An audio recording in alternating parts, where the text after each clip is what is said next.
In our next match, we will feature Trannel versus BeZiKill. BeZiKill. That's how I think it was pronounced. Quick supply specialist coming out for BeZiKill with Marksman Mustang. That's not a bad start.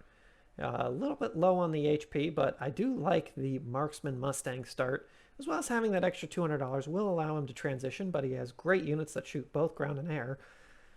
Trannel taking a few extra seconds. Let's see if he picks up anything worthwhile. Oh, we've seen BeZiKill play before. In fact, I may have actually played against this player before. He has snipers and Mustang. Okay, that is exactly what we thought. Trannel does opt for the crawlers and Phoenix. I actually like him playing these Phoenix over on the left-hand side. Also rocking in with the supply specialist. You know, a lot of players spread out their Phoenixes. And I'm of two minds about this.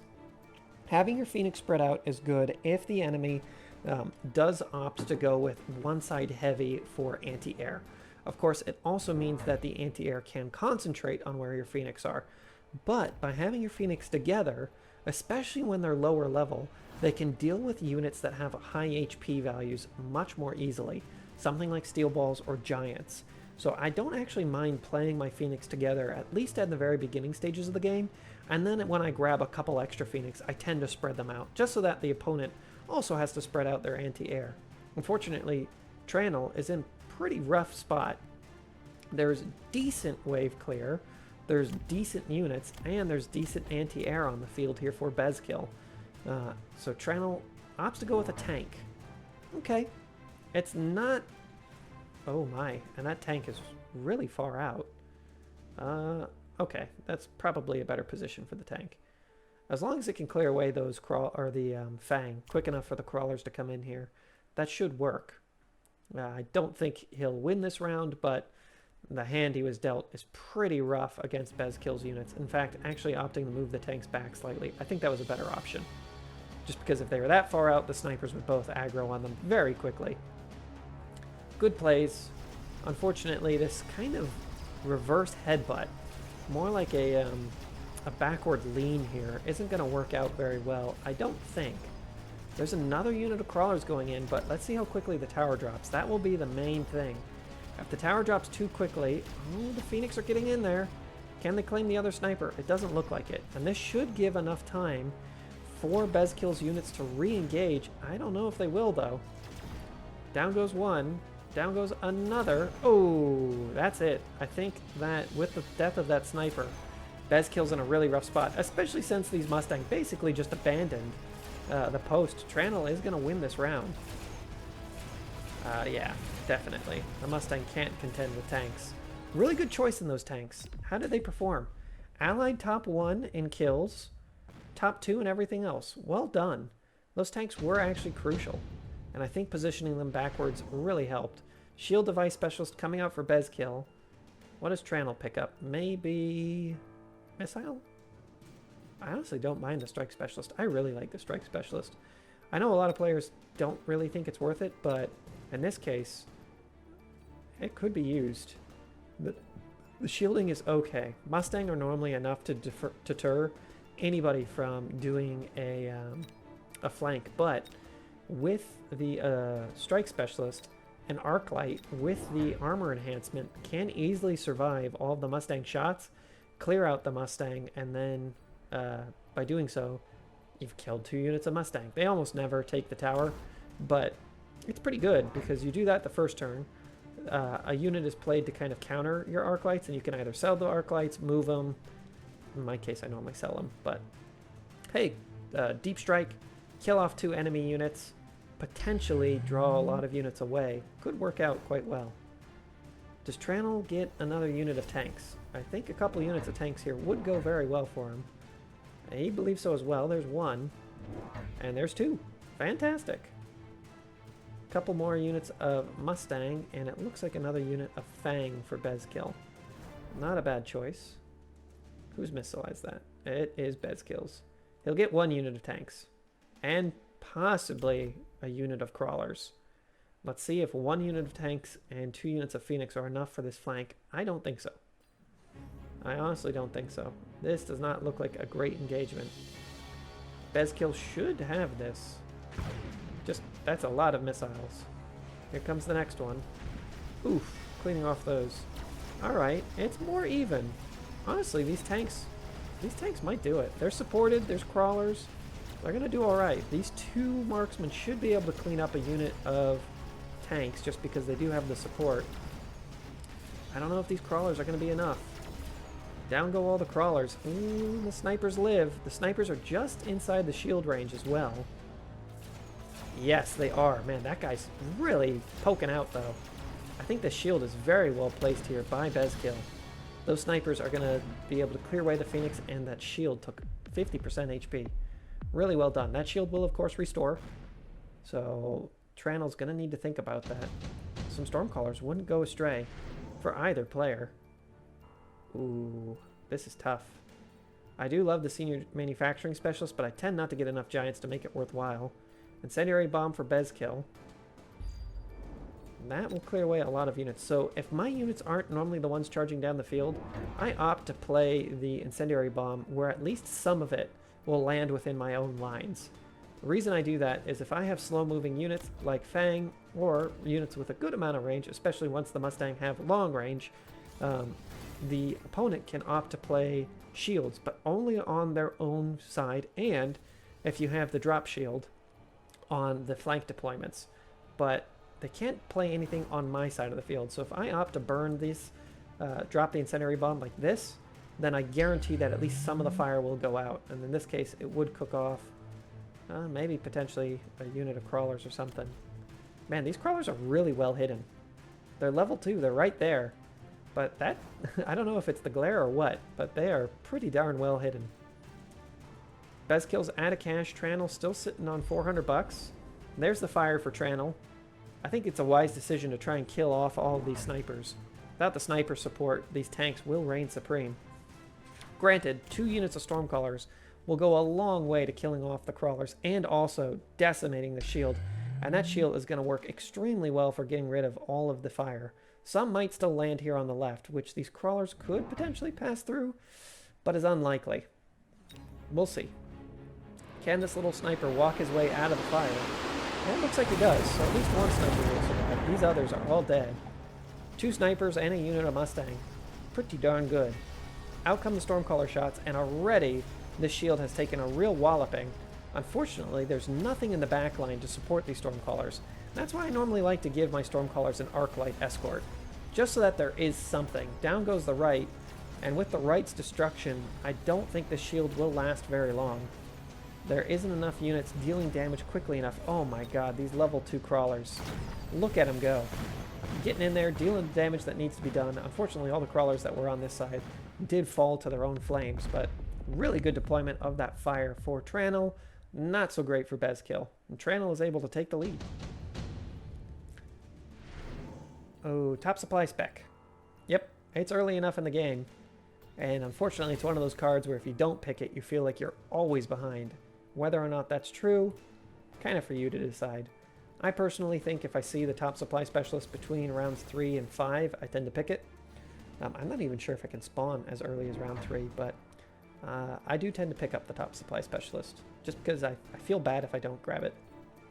The shields did survive for Trannel as well. That's an extra, I don't know. If the shield is worth 100 points, having it distributed across 2 rounds is definitely worthwhile. I do like the mechanical rage on the tanks. This is a extremely powerful build. Somewhat countered by the Stormcaller snipers. Somewhat. But what really needs to happen is that these the Mustangs can't get splash. Oh no, then some arc lights really need to come out here for BeZiKill. If the chaff is cleared away quickly enough, then the snipers and the Stormcallers can do what they need to do. But until that chaff is cleared away, it's not really going to work out. Man, this little machine is working overtime, able to shoot down a ton of those missiles, but as the machine keeps shooting, this little missile interceptor, it will do worse and worse. Good missiles clear up a lot of the chaff, and now the snipers can start plinking away at tanks, but you know what? These tanks have lived long enough to start getting some levels, and the chaff survived long enough. In fact, these level 3 crawlers have survived long enough to get in here and deal the damage that needs to be done. There needs to be some Arclight support. Arclight, a Vulcan, just anything that can help deal with this chaff. That way the snipers can continue to earn levels shooting at important units like these tanks. Stormcaller shots will land, not quite killing any of the tanks. Oh no, one tank does go down, but it's just not enough. Oof. Again, a small cut here on BeZiKill. Nothing to put him out of the game, but this is where things are getting pretty rough. Slowly but surely it feels like the game is moving more and more towards Trannel's favor. Man, that super heavy armor is great on some tanks. I'll tell you that much. Trannel does opt to go with the photon emission. Bez grabs the smoke bomb. Okay, well, he knows that his shield is still alive, and this other shield did very well. There's the smoke. Worthwhile. The sledgehammers will almost certainly have to move into the smoke. Even with the range increase, they would have to... Oh, wow. The damage sharing is even an option here for Trannel. That's not something you see very often. BeZiKill realizes he needs to get rid of some of this chaff, and I think the Vulcan is a wise decision. Vulcan tank Stormcaller is very good unit key-ups, even with some better Mustang support here in the background, just to get rid of things like Wasps, which are the normal counter to mass sniper. Good placement on the Vulcan, too. There's enough units in front of the Vulcan that it shouldn't get instantly nuked down by something like a melting point. I like this quite a bit. Let's see if the Vulcan can live long enough. Trannel's opting to grab more tanks. Okay, now we need to start seeing some serious tank upgrades. Both in tech and in levels. Man, these level 3 tanks are pretty darn powerful. If those guys had the super heavy armor, they would have so much HP. These snipers would never be able to deal with them. And at level 3, these tanks are hitting pretty hard. At 1800 a shot, they almost hit as hard as a level 1 marksman. But there's 5 of them. So, you know, as a cumulative group, they hit significantly harder. Out comes the smoke.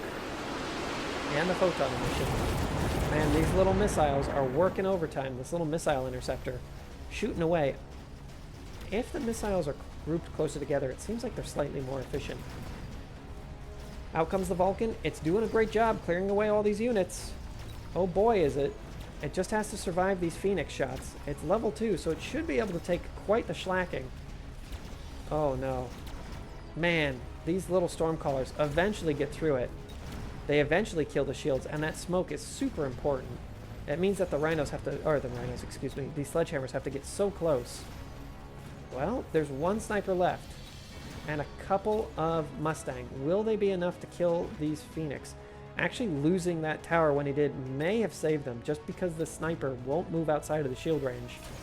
And off it goes, picking away at the Phoenix. One more shot, and it gets it. Down goes the missile interceptor as well. That's another $100 that Trannel will have to spend on top of getting the shield, and the smoke will persist.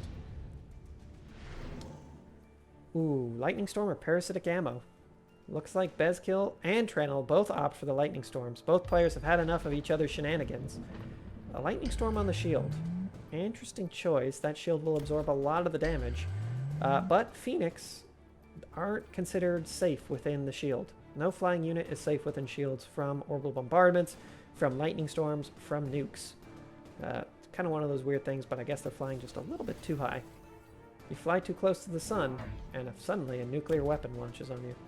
Vulcans do have the attack increase, 199 damage every 0.1 second. It should help them melt through these tanks. Remember, optimal should. If the tanks were to grab the field maintenance, they might be able to survive this, given that some of them have quite a bit of HP. This Vulcan hitting for 399 damage, though. I don't think that the field repair would be enough.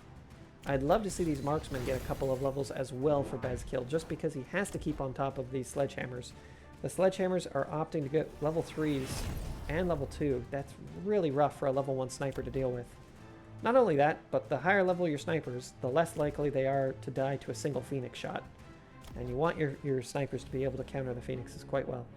Alright, Mass Stormcaller Battery versus a few extra Stormcallers. I think the Mass Battery will be enough to get through this shield, finally. This shield on the left has survived a lot, and it is enough to actually get through there and get the Lightning Storm off. All of the Phoenix are dead. It's up to this Vulcan to start cooking.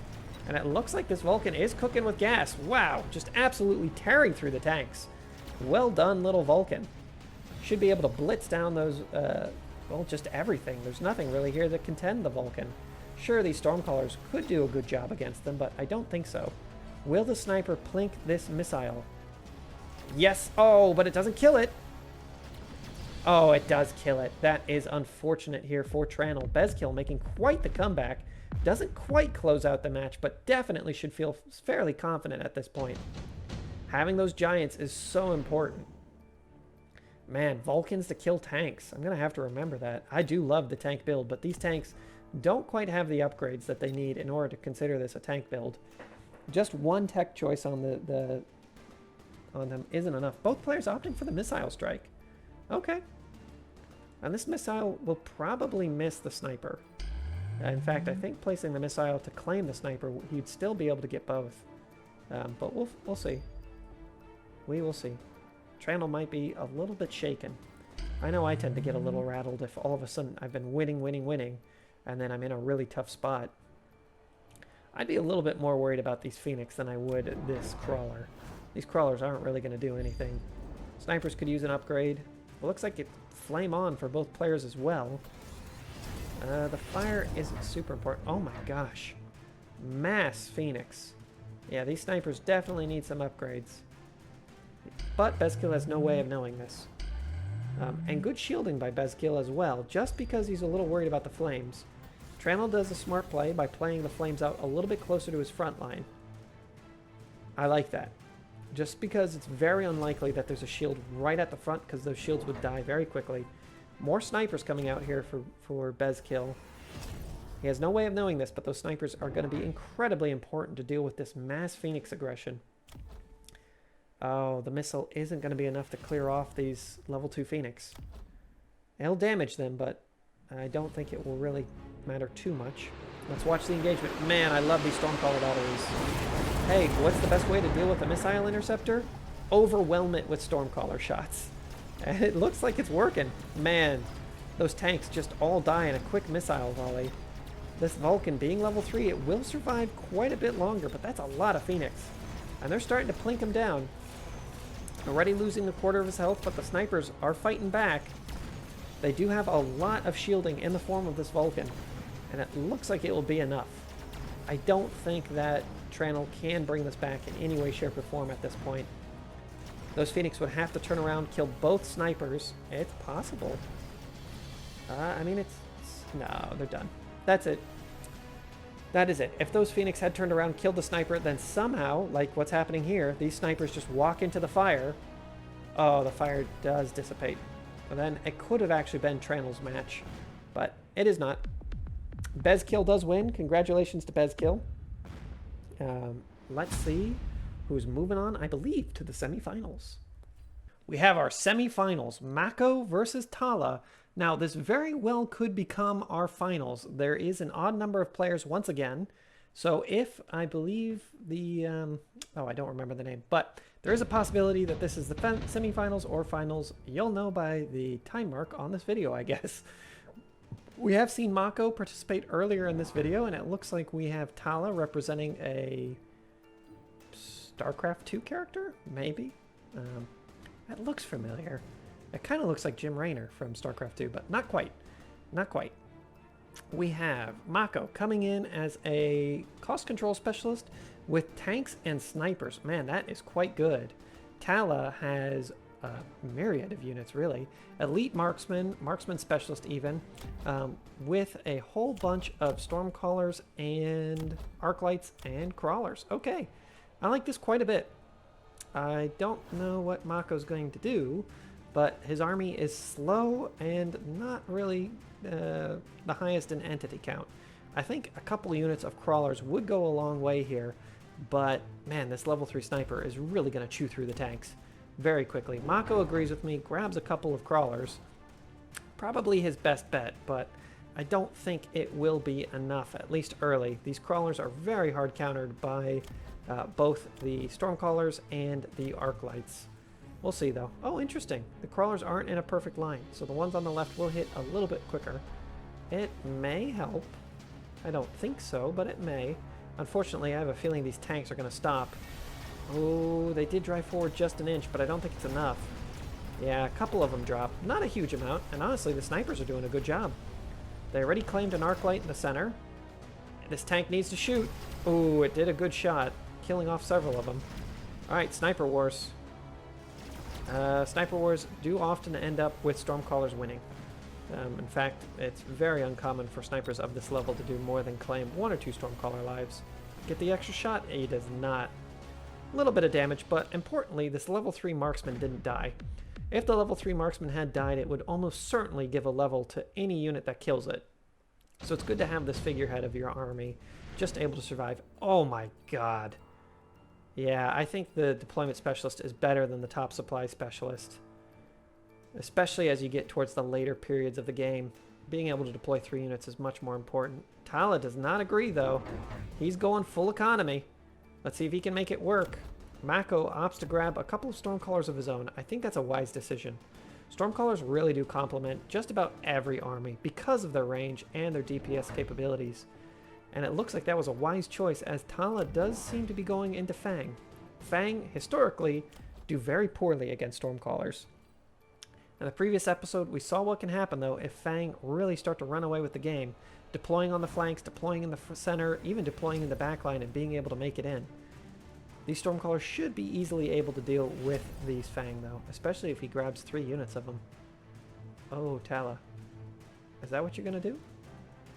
Or would you opt for maybe another sniper? I wouldn't mind having another sniper in this army. Though having 3 units of Fang isn't bad, just because they are able to absorb a lot of damage. And again, the more units you have of a specific type, the better it is to get upgrades on them. No, instead opts for a unit of Crawlers. Crawlers in the backline? I didn't see him place them anywhere. Yeah! That's quite spicy.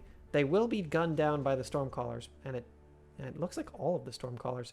But if all the Stormcallers are shooting at these Crawlers, then they're not shooting at these very valuable units at the front. Oh no, these tanks are super unsupported now. They should be able to clear away all of these Fang without much of an issue. But those Stormcaller shots land on the tanks, nearly killing all of them, and the tanks are actually dying to just a couple of pips from the Fang. Really good play there. Actually having those Crawlers out just to pull so many units away, so many key units. The Stormcallers are very likely to get overrun here. They will claim a lot of lives though. Those Crawlers will get in and take out the Stormcallers on the right. Not only that, but there's another battery of Stormcallers moving in. Hopefully these guys readjust and take out... Oh, I doubt they'll be able to take out the sniper now. Especially with shots like that. A full salvo missing 2 Fang. Oh, he finally gets it, but it's not going to be enough. We've got some drunk Stormcallers here for Mako. Not the best. Tala's showing a pretty clear dominance early, having almost 1,000 points more HP. Let's see if he can continue this. Mako skips. Now Mako can play 3 units as a cost control specialist, which is a very, very good idea, just because he will eventually be able to overwhelm Tala through numbers alone, but Tala could offset this. Opts to skip as well, so he'll have an extra $100 because of the supply specialist.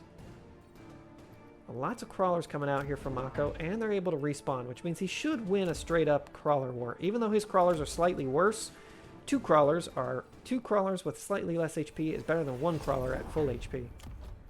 Opts to just go ham, grab a full wave of Crawlers. Now this isn't something that I've seen happen in a very long time, and that's why I was interested in looking at some of these rookie tournaments. Just because I wanted to see, or in this case the intermediate tournament, I wanted to see how some of the players that aren't necessarily at the best level play. And I think we've learned quite a bit about the different ladders. Good Dance of the Crawlers here should be able to pull away both of these Stormcaller shots. And these Arclights don't have range, so the Crawlers should go pretty much unmolested. Okay. Okay, that's a lot of Crawlers. If these Arclights go down, there's really nothing else to deal with them. Ooh, and a unit of tanks. That will make a difference. These Crawlers will split off to deal with the spawn-in Crawlers. Unfortunately, the Crawlers for Tala will be pretty darn slow. At least by Crawler standards. They don't have any speed upgrades on them. So they might not get there in time to fully fend this off. I would think that they would, but maybe not. Tala actually recycled those units in the backline. Not a bad choice. Out come the Stormcaller shots. Dealing a lot of damage. Here comes the Crawler war. Now these are level 2 Crawlers versus level 1 Crawlers, and they're supported. But we're kind of seeing what happens when one flank gets completely distracted. These Stormcallers are doing a great job pulling away units. The tanks are pulling things away again, and now the snipers are finally killing arc lights. With those arc lights and tanks dying, all of a sudden these crawlers racing through the center will most likely be able to get on top of these Stormcallers. There's still a few tanks here on the left. They need to divert over and kill these crawlers. Wow, a very good missile coming in there to deal the damage that needed to be done. Oh, snipers are dropping though. This little Stormcaller has a lot of work to do. The sniper drops on the left as well. It's not looking good for Mako. That should be that. A good play though, and honestly I don't mind those crawlers on the flank. Pulling away so many units is incredibly important. Now there just needs to be a little something that hits hard. Man, a level 2 Rhino just chasing down the center or into one of these towers would do extremely well for either player. Imagine if there was a level 2 Rhino here for either player. This is a great angle, but especially for Tala, just to come in here and bash the tower. That would be devastating. Mako does pick up the orbital bombardment. Tala's still sitting here for a second. Opts for the missile. It's a cheaper option, and it comes off cooldown earlier, I believe. Yeah. Oh, wow. The orbital bombardment has one of the longest cooldowns in the game. Well, we shall see how this ends up. Tala does opt to double shield. He's a little worried about it. Mako shielding is on point. He should be good. Does he support this? No. Opts to recycle those crawlers. Probably a good idea. Again, a level 2 Rhino, potentially with the Whirlwind or with the final Blitz, could be game-winning for either of these players. Of course, not really on this flank where the level 3 Marksman will live. Potentially level 4, but it would be great. Or heck, grab 3 units of Wasps, get the mobile beacon, and just chase this in. Tokyo drift around, there's only a couple of Fang, and 1 unit of snipers that shoot up. You have to be looking for these opportunities. It's kind of a late game play though. It's only round 4, but I like to speculate. Ooh, the arc lights having range is going to be incredibly important, as they should be able just to clear away a lot of these units quickly. 10 seconds left. It looks like it's going to be another arc light. 5 seconds. Can Tala spend all of his cash, or does he opt to save some? I don't really mind saving money. It looks like Tala saved the $100. Not bad. Sometimes it's better to save the cash, that way you can unlock an important unit and play it with a level next turn. Man, these Stormcaller shots, the batteries are starting to grow. We have 3 units of Stormcallers now, and they should deal a significant amount of damage. These tanks are getting a little overwhelmed when it comes to chaff clear. It looks like the Stormcallers are here to help deal with that, but unfortunately there just isn't. Oh, it's going to be tight. It's going to be very tight, actually. That's a huge amount of Stormcallers, and actually that splash, although it reduces the attack range, it does decrease attack as well. Doesn't really matter, as most of these units are pretty darn flimsy. And actually, I kind of like having a splash, because it does normally mean that you'll win Stormcaller wars. Even if your Stormcallers are pretty damn drunk, like we just saw there, that splash damage is really important. 1 unit of Stormcallers versus 1 Stormcaller. And you'd be surprised, but it could go either way. Looks like this is going to be the first win for Mako, able to make a slight comeback. And honestly, using those Stormcallers as the wave clear is not bad. Shield airdrop coming out from Mako. Interesting. Normally I would think that the amp core is better. At least in my mind. The amp core is very good. It's basically a level. Tala actually opts for the super heavy armor and is going to most likely play it on this fortress. That's going to give this fortress a ton of HP. And that's why we really don't see the Stormcallers use the explosive ammo very much. Just because Stormcallers are normally very good at killing giants. In this case, their damage will be neutered somewhat. But at 160,000 HP, that fortress is going to be hard to bring down. Snipers with range will help. They will certainly help. In fact, grabbing a lot of snipers for Mako. He doesn't realize it, but that is actually a very important play. It's a good play too, because these Stormcallers should be enough to clear away any chaff. And then, you know, just having a bunch of snipers to follow that in isn't bad. It's like playing Vulcan sniper, but just having a lot less health. We'll see how it goes. Dance, little crawlers, dance. They are drawing away a lot of units back towards the center. And actually, having all those units come towards the center is quite good, because the Stormcallers with Splash are more likely to hit more units. Look at them go, just able to clear away a huge swaths of the enemy.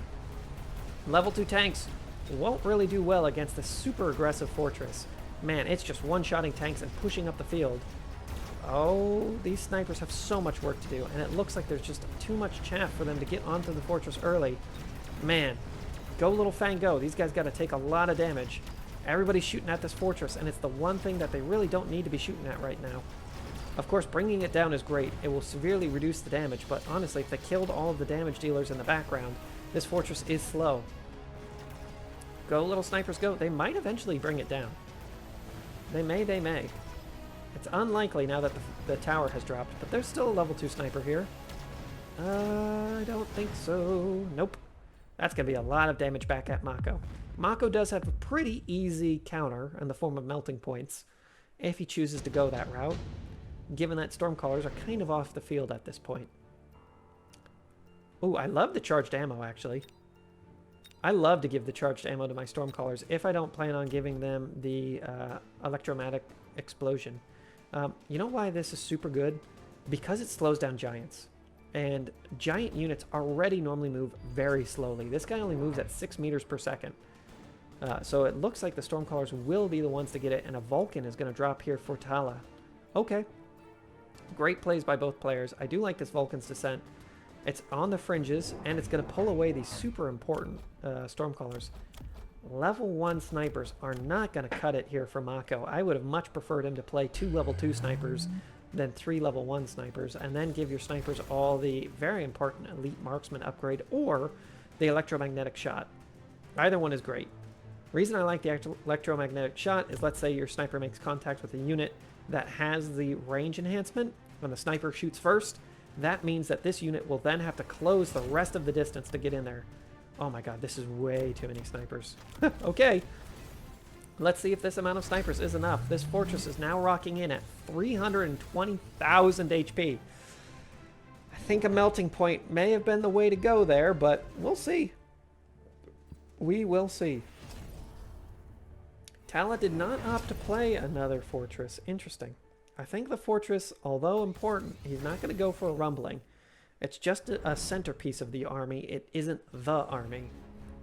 Let's see if all of these snipers are enough to deal with it. Down comes the Rhino. Or sorry, the Vulcan. I think it's doomed. But we'll find out. That's a lot of Stormcaller shots. Oh yeah, they're going to melt it. Okay. They'll get a sniper for the troubles. And there will be some crawlers heading in here as well. Which honestly, those crawlers could be a big issue. Actually, using the Vulcan to deflect for them is very powerful. Stormcaller shots are good, though. It clears away all the crawlers. The center is dropping.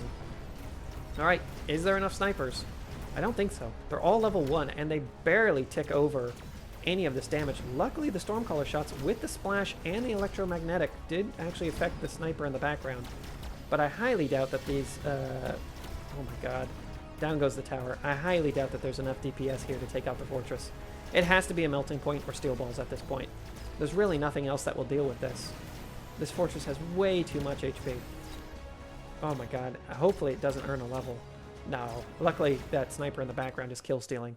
That's what you got to be a little worried about, having that level 3 sniper. I talked about it early in the tournament. But that level 3 sniper can kill steal quite heavily, and snipers don't level up very quickly. So, it kind of stinks. Photon emission for Tala. Haste module would be great for Mako. Instead goes with the improved fire control. Alright, these Stormcallers have to level because that's the majority of his DPS, but I think getting a melting point would be incredibly important here. Melting point would deal well with basically everything on the field minus these Stormcallers. And of course, melting points don't hold up very well against Fang, but these are level 1 Fang. Melting points have a little bit of splash damage, so they tend to eat through them pretty quickly. Ooh, Tala actually opts to grab a couple of wasps and place them in the backfield. Okay. There are some Fang. Some Fang may be enough to deal with 2 units of wasps. I haven't noticed the Fang survive very long, but it might be enough. More importantly, it's pulling a lot of shots away from the fortress, but now that there's this melting point on the field, I don't think this fortress is long for the life. It is only a level 1 melting point. Mako still has $350. Tala's played out his entire cash on these wasps with shields. Important. Very important. Just because that will block a sniper shot. Snipers take a long time to reload. In fact, they take almost 3 seconds to reload. That's not great. Ooh, looks like Mako does burn the midnight oil to grab another melting point. Missile drop is going to be harmful. Ugh, on these Fang. He doesn't realize it, but these Fang are very important. If the Fang can ping away these shields, that's really going to be what allows the snipers to deal with the Wasps. Alright, here comes the Photon emission. Missile lands, it misses these Stormcallers. Lots of Fang on the outskirts just to deal with those crawlers, and now the re-engagement happens. Most of these units being pulled over to the left. Melting Point beam is working. It's clearing away a lot of these little units. Oh my god, but it's going to get distracted by these Wasps. Oh no. And the splash is not super good on these Wasps, that's for sure. Luckily, it looks like the Melting Point is the thing that's taking the majority of the damages from on both sides of the Wasps, so at least the snipers aren't dying quickly. Once this, oh no. I was going to say, once that fortress gets online, though, it should just absolutely decimate the Melting Point, but the Melting Point on the right, can it live long enough to bring it down? Oh, he brought him down to like a quarter HP before being gunned down by these extremely powerful Stormcallers in the backline.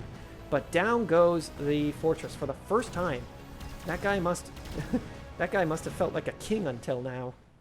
Piloting the giant death robot. Can Mako continue forward, potentially winning the tournament or at least advancing? We'll find out. A lot of snipers have upgrades. Ion Blast for Mako. Oh, Mako's got to be terrified. Shield Drop's going to help a lot, but the Ion Blast for Tala could just easily clear away the majority of his snipers and deal a significant amount of damage to the melting points. Neither melting point leveled up. I'm assuming that a sniper kill-stealed that. Oh no. This Ion Blast is... Oh no, I don't think this Ion Blast should be positioned here. I think better to take out these level 4 Stormcallers, or level 3, soon to be level 4, hopefully, Stormcallers. Yeah, they're level 4 now. These guys are hitting real hard. Oh no, this is going to be rough.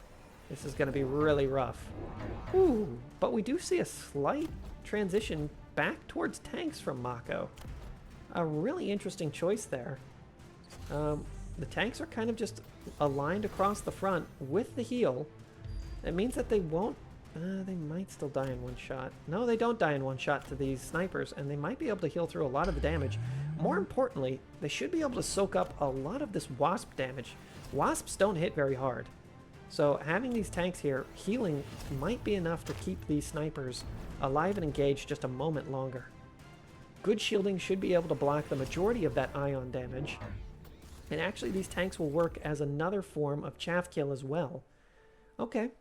I like this. This isn't the play that I would have thought to have made, but it's not a bad one. Oh man, 3 little crawlers doing their best. The shield is blocking a lot of damage. It is going to come out and kill off all of these units though. Oh no, and the melting point just continues to walk up. That's unfortunate. Somehow this fortress got pulled away and is not actually in the ion blast, but a lot of those wasps were. The wasps are getting plinked away by a whole bunch of Fang.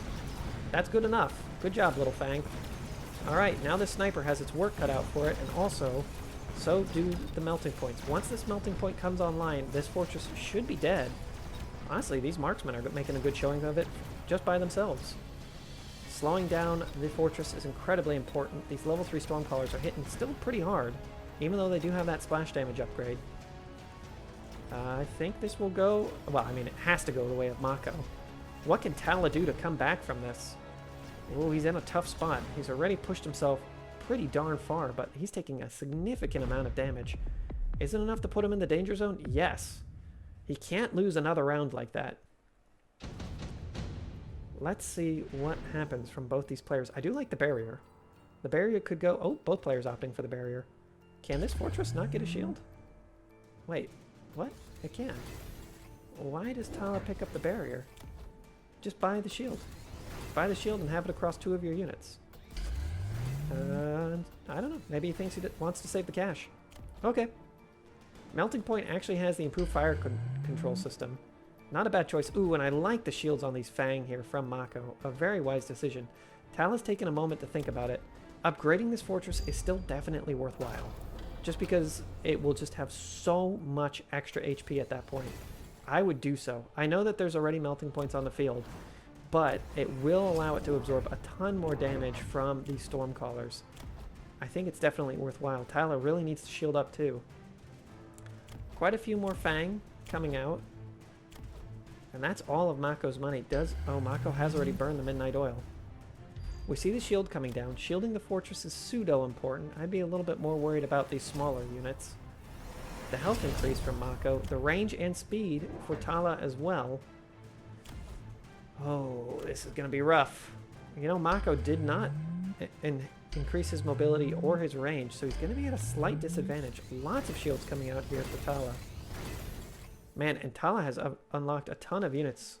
A ton of units. There's some rhinos out as well. The rhinos do have the ability to get the final blitz. At this point, charging this line becomes much less likely. But hey, there is a rhino out now, so that's kind of fun. Missiles deal some damage. They're not strong enough yet to kill off a Stormcaller, though. Those Stormcallers, ooh, take a second hit and they do go down. In come the Wasps, little distraction Wasps. Rhino does something. I saw him punch at least once. And this fortress, man, if this fortress had leveled, it would just have so much HP. Oh, he did grab the barrier. Okay, well, if you ever wondered, the barriers do not stack. Having a barrier on your fortress and then also having the unit barrier equipment does not stack it. So, kind of a waste of cash there. Oh, no. Oh, the double laser. The king is dead. Mako looks like he's going to come back from the edge of death and win this, either win this tournament or advance to the next stage. We will know here in a second. Great plays by both players. Bam, bam, bam, bam, bam. And down goes Tala. Congratulations to both players. Great games. I'd love to see them continue to play and move into the advanced lobby. Let's see if Mako is our winner or if there's another game. Here we have it, our intermediate group championship game. BeZiKill versus Mako, both players that we ended up watching throughout this tournament. Let's see who has the chops to claim the crown. Supply specialist coming up for Mako, a good spread of units. I do like opening up with a unit of, or 2 units of Phoenix. Just having a unit in the sky is so important because it forces your opponent to have to grab units that they might not wish to.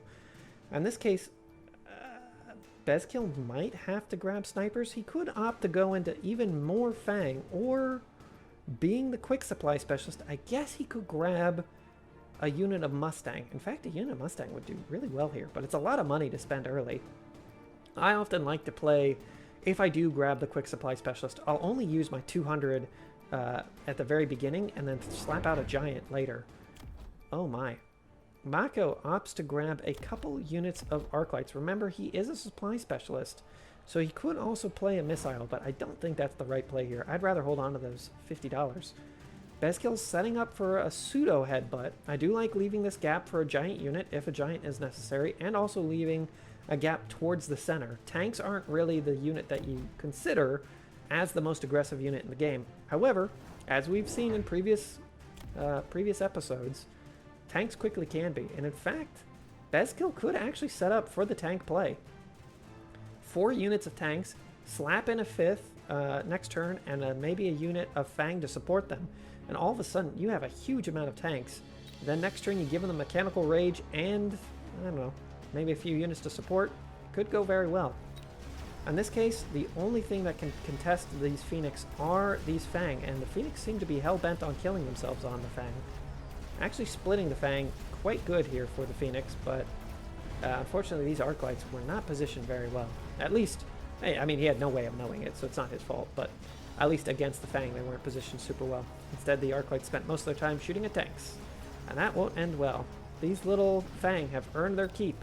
Oh my god, this little Fang's almost got a level. This one should almost level as well. Great killing. BeZiKill set up very nicely there. Very, very nicely. And I like that BeZiKill didn't have to unlock any extra units, although if you ever find yourself in the position where, hey, I'm just going to go with my tank and, I don't know, whatever your opening units are, just unlock another unit. Just have that sniper ready, especially if it costs you nothing. Just unlock a free unit. You don't know when you're going to need it. It's good to unlock it, because remember, you can only unlock 1 unit per turn. So you might as well unlock the unit as soon as possible.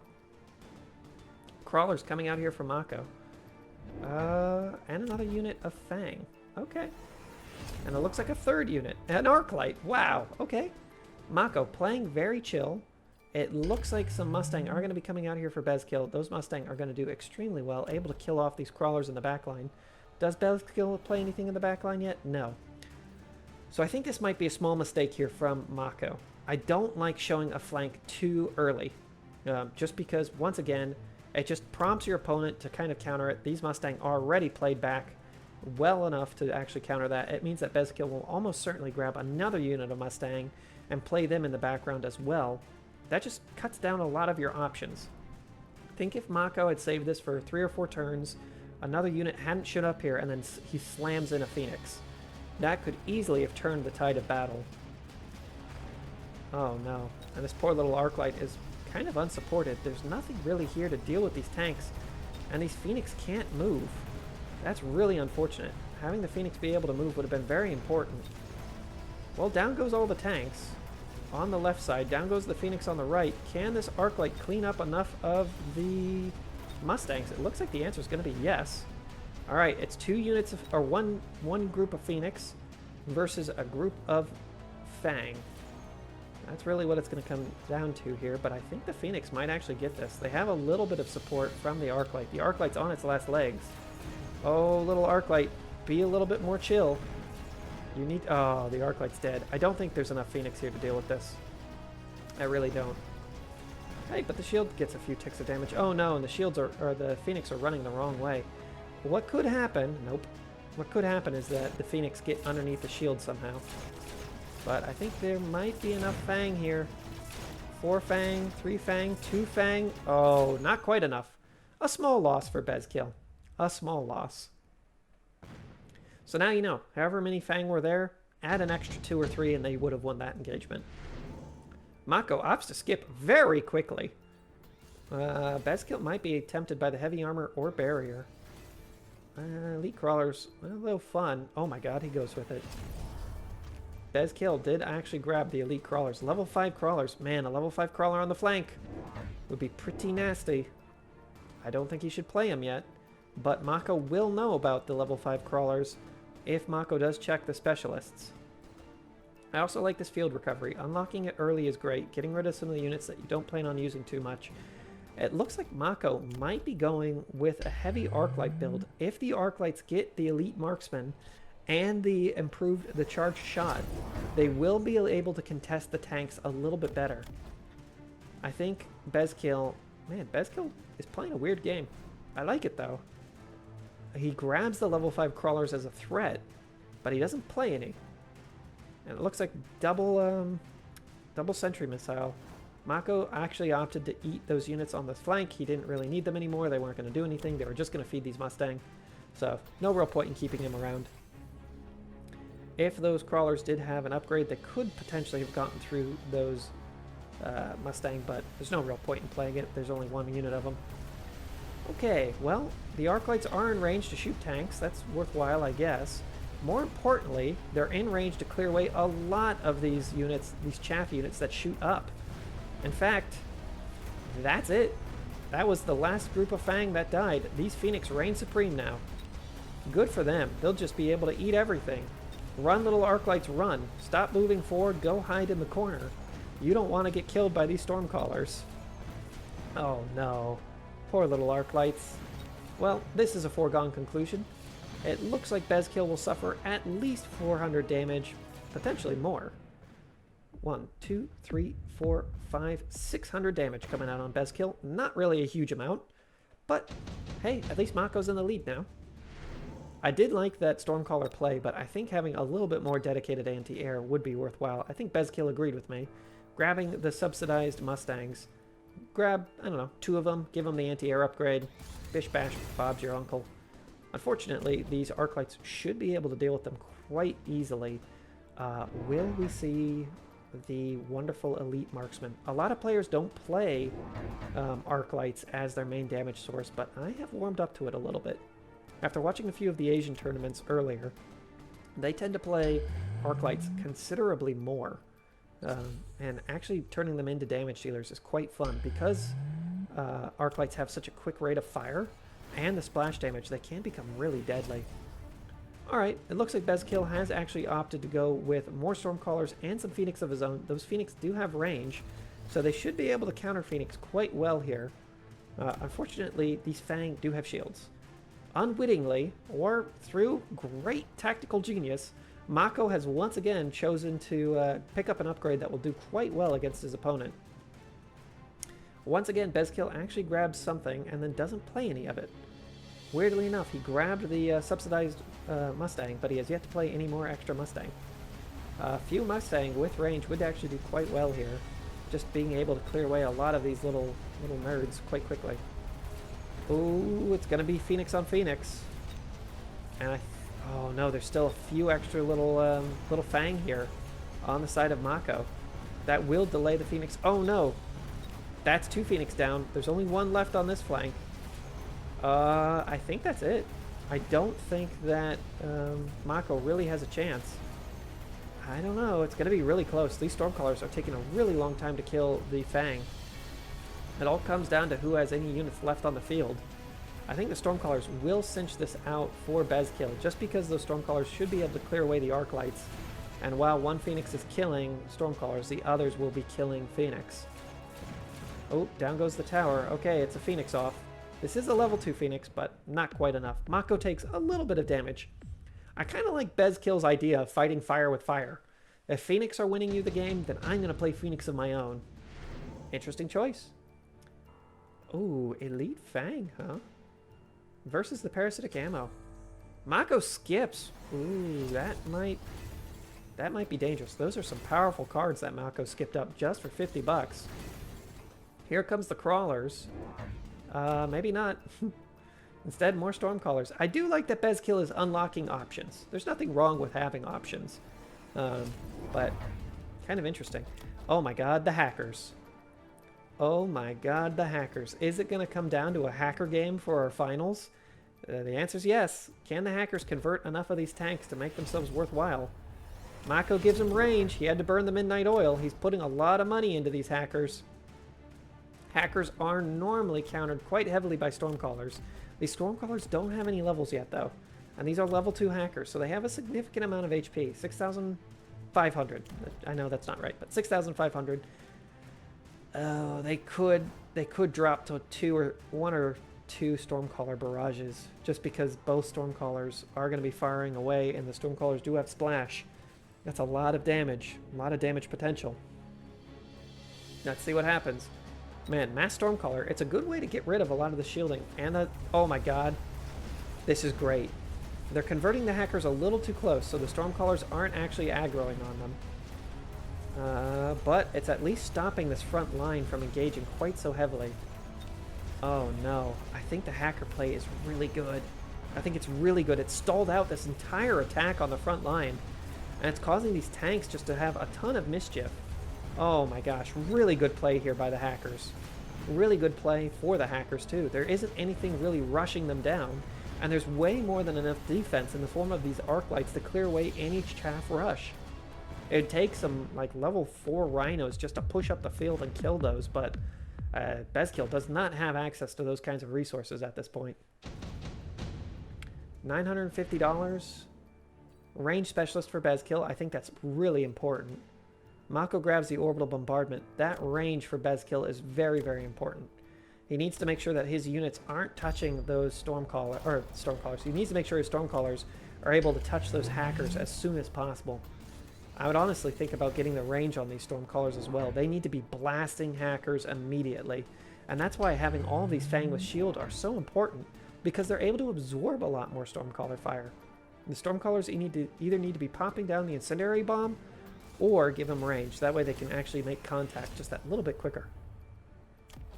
Looks like BeZiKill opts to play 3 units. It's a bunch of... It looks like it's several more Phoenix with range.